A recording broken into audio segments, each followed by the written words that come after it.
পুজো ছাড়াও এখানে কেউ যদি মনে করে বিনোদনের জন্য 1-2 ঘন্টা কাটিয়ে যাবে, তো এখানে খুব সুন্দর মনোরম পরিবেশ, ফুলের বাগান টাগান প্রচুর আছে, শীতকালে প্রচুর ফুল হয় এখানে, রজনীগন্ধা, গাঁদা ফুল এরকম প্রচুর চাষ হয়।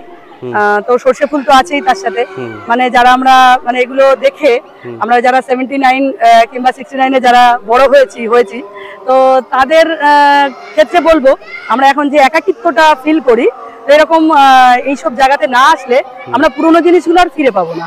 তো অবশ্যই বলবো মানে ঘোরার সাথে সাথে একটা আধ্যাত্মিকতাও আছে, যে স্পিরিচুয়াল যে ব্যাপারটা, একদম এখানে না আসলে এগুলো কিছু বোঝা যাবে না। আজকে আমরা তো গরিবপুর কালীবাড়িতে যে বাৎসরিক অনুষ্ঠান হয়, অর্থাৎ বড়বাবুর মৃত্যুবার্ষিকী উপলক্ষে সেই অনুষ্ঠানটা তোমাদের সামনে তুলে ধরেছি।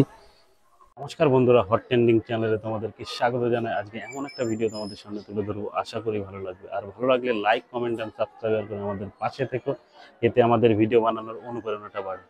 আজকে যে ভিডিওটা আমরা নিয়ে এসেছি এটা হলো গরিবপুর যে কালীবাড়ি, খুব জাগ্রত কালীবাড়ি। আজকে পুজো হচ্ছে, তোমরা পিছনে দেখতে পাচ্ছ। আমি পুরো খুঁটিনাটি তথ্য তোমাদেরকে দেব, কিভাবে পুজো হচ্ছে এবং দর্শনার্থীরা কিভাবে এখানে আনন্দ উদযাপন এবং অঞ্জলি দিচ্ছে, সব আমি খুঁটিনাটি তথ্য দেখাবো। আর এই কালীবাড়ির যে পৌরাণিক ইতিহাস এবং জাগ্রত ইতিহাস আমার ভিডিও আগে আপলোড করে দেওয়া আছে, তোমরা অবশ্যই চেক আউট করে নিতে পারো। তাহলে আমাদের সঙ্গে থাকো। আমাদের মধ্যে পেয়ে গেছি বনগাঁ উত্তরের বিধায়ক, এবং তার মুখ থেকে আমরা শুনে নেব। নমস্কার স্যার, আপনার নাম? অশোক কীর্তনিয়া। আচ্ছা আচ্ছা আচ্ছা, এটা তো মানে আপনার বনগাঁ উত্তরের ভিতরেই পড়ে। এই আমার বিধানসভার ভিতরে একটা জাগ্রত কালী মন্দির, 600 বছর ধরে এখানে মায়ের পূজন হয়। যে মা সত্যিকারে বলতে জাগ্রত মা, সেখানে আমি যখনই মন চায়, আমার মনের অভিব্যক্তি যখনই প্রকাশ পায়, আমি তখনই মায়ের কাছে আসি। আমার যে অভাব অভিযোগ থাকে আমি মায়ের কাছে প্রকাশ করি, এবং মা সেটা সর্বদা সেটা মা পূরণ করে। বাস এটাই বলবো, আপামর সমগ্র এলাকার যেসব মানুষ আছে এবং দূর দূরান্ত থেকে 600 কিলোমিটার দূরের থেকে এখানে মানুষজন আসেন। এবং এটা সত্যি কথা বলতে একদম একটা জাগ্রতই মন্দির, যে মন্দিরে যে যখনই যে দাবি করেছে তার দাবি, সেটা চাহিদা, সেটা মা পূরণ করেছে এবং যুগ যুগ ধরে করে এসছে। আমাদের দৃঢ় বিশ্বাস, যতদিন এই ধরাধাম এখানে থাকবে, ধরাধাম যতদিন থাকবে ততদিন ধরে মা তার ভক্তদের দাবি পূরণ করবেন। এবং আমি আপনাদের মাধ্যমে এলাকার সমগ্রবাসীকে একটাই বক্তব্য দেবো, আপনারা আসুন, মায়ের মন্দিরে আসুন, মায়ের কাছে আপনাদের দাবি দেওয়া চান এবং মা আপনাদের দাবি দেওয়া পূরণ করবেন। এটা মোটামুটি কত বছর আগেকার? আমরা তো ছোটবেলা থেকে শুনে আসছি যে কয়েকশো বছরের পুরনো, কয়েকশো বছর মানে 550-600 বছর পুরনো একটা মন্দির। এটা যুগ যুগ মানে এই যারা দেখাশোনা করছেন, এই পরিবারটা যুগ যুগ ধরে এই মন্দিরটা পরিচর্যা করছে, দেখাশোনা করছে। এবং আমি দেখুন, সর্বতভাবে আমি চেষ্টা করি আমার তরফ থেকে যতটা পাশে থাকার এই মন্দিরের কর্তৃপক্ষের সাথে। সর্বদা তারা যখন আমাকে ডাকেন আমি সর্বদা এই মন্দিরে চলে আসি, এবং আমার ক্ষুদ্র সাধ্য মতে, আমার একটা মানুষ, আমি ক্ষুদ্র যে সাধ্য, সে সাধ্য মতে সর্বদা চেষ্টা করি এই মন্দিরের কর্তৃপক্ষের পাশে দাঁড়ানোর জন্য। আচ্ছা, মোটামুটি ছোটবেলা থেকে এখানে মানে আসা যাওয়া? হ্যাঁ, ছোটবেলা থেকে আসা যাওয়া আমি করি। দেখুন, এরিয়া আমার বাড়িতে বনগাঁ, আমার বাড়ি বনগাঁ। এটা বনগাঁরই বিধানসভার ভিতরে একটা মন্দির।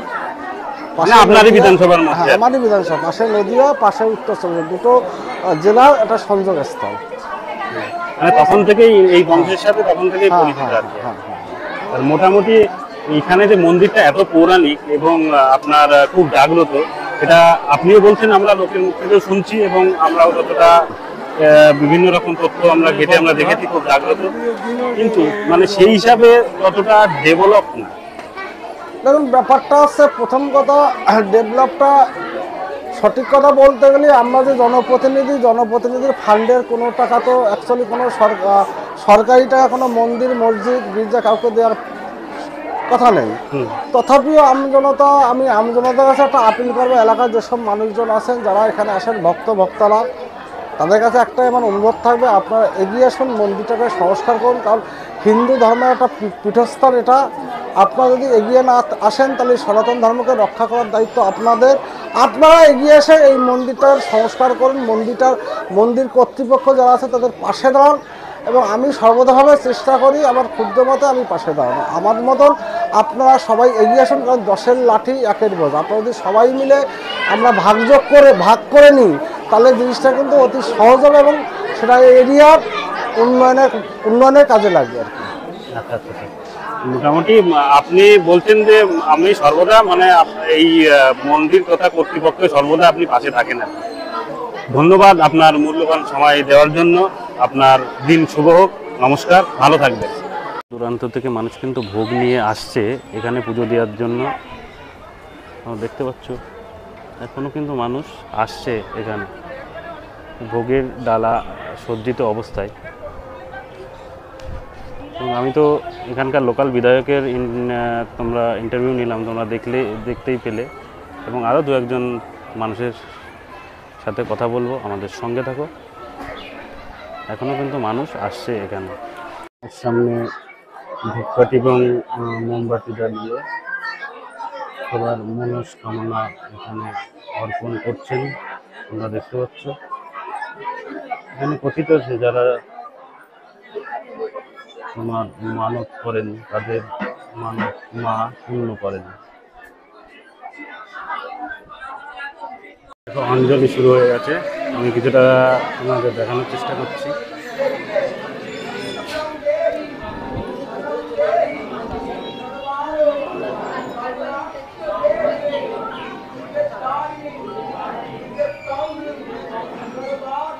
মন্ত্রে উচ্চারণে কিন্তু অঞ্জলি শুরু হয়ে গেছে।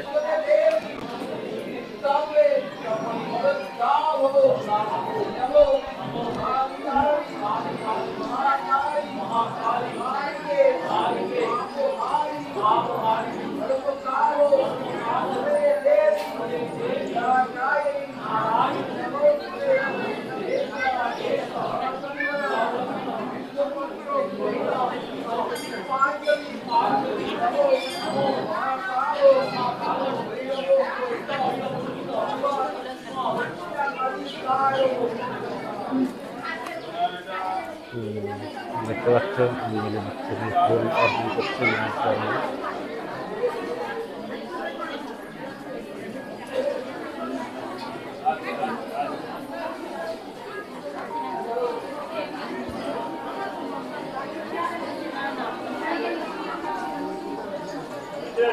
বহু দূর দূরান্ত থেকে কিন্তু এখানে অঞ্জলি দিতে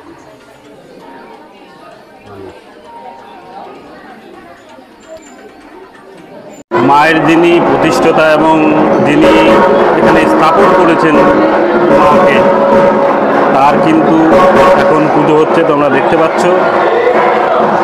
এই পুজো কিন্তু বছরে একবারই হয় এখানে অনুষ্ঠান, সেটা হলো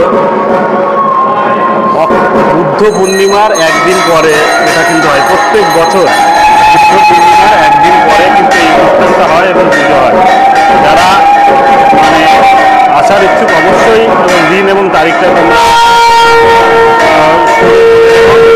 বুদ্ধ পূর্ণিমার একদিন পরে, অর্থাৎ বুদ্ধ পূর্ণিমার দ্বিতীয় দিন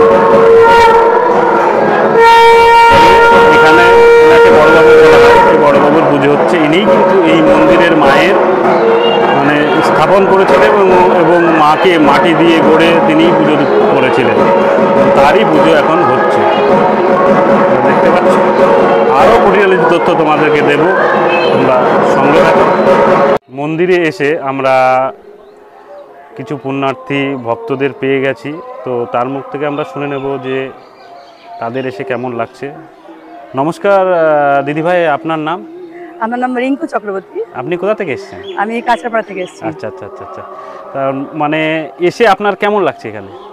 অ্যাকচুয়ালি আপনি মানে জানেন না হয়তো, এখানে এটা হচ্ছে আমার মাসির বাড়ি। আচ্ছা আচ্ছা এবার আমি এখানে মানে আমার যবে থেকে জ্ঞান হয়েছে তবে থেকে আমি এই মন্দিরের সাথে যুক্ত আছি। আচ্ছা আচ্ছা আচ্ছা। মানে এখানে আমি ছোট বয়সে, তখন তো এখানে এসব কিছুই ছিল না, তো এখন অনেক কিছুই হয়েছে।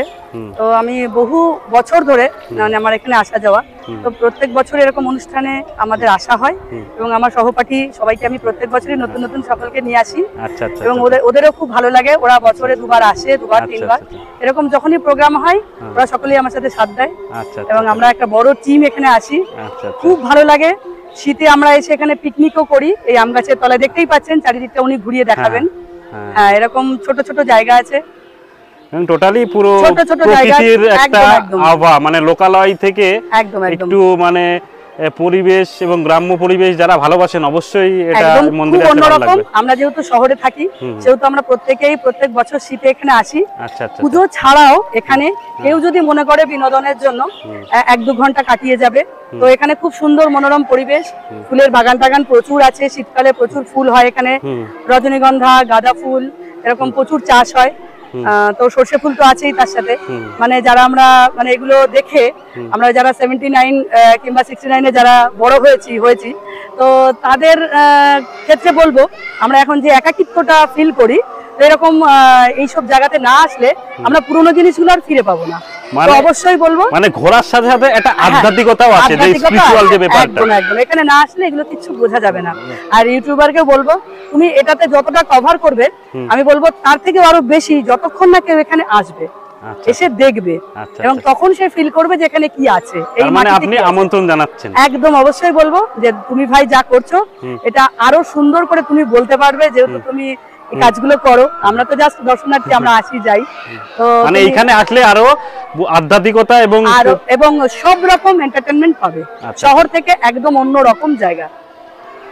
ঠিক আছে ভাই, ধন্যবাদ আপনাকে, আমাদের চ্যানেলের পক্ষ থেকে জানাই আপনাকে অসংখ্য ধন্যবাদ। আপনার দিন শুভ হোক। জয় মা কালী। সবাই একটু কমেন্ট সেকশনে জয় মা কালী অবশ্যই টাইপ করে জানিও। ধন্যবাদ। নমস্কার। পেয়ে গেছি গরিবপুর কালীবাড়ি এসে এক খুদে ভক্তকে, তো খুদে ভক্তের মুখে আমরা শুনে নেব কিছু কথা। তোমার নাম কি? তুমি কোথা থেকে এসছো? রায়নগর। কোন ক্লাসে পড়ো? তাই, তো এখানে এসে কেমন লাগছে? ভালো লাগছে। এর আগে এসেছো কোনোদিন? এর আগে কতবার এসেছো এখানে? 2-3 বার। তাই, কার সাথে এসেছো আজকে?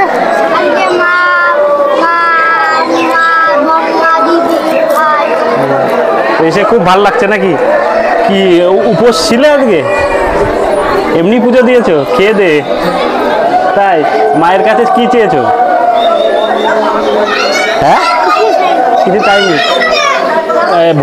প্রসাদ অঞ্জলি দেওয়া হয়ে গেছে? প্রসাদ খেয়েছো? প্রসাদ খাওনি? খাবে তাই তো? খুব সুন্দর। আমাদের চ্যানেলের পক্ষ থেকে তোমাকে জানাই অসংখ্য ধন্যবাদ। তোমার দিন শুভ হোক, খুব ভালো।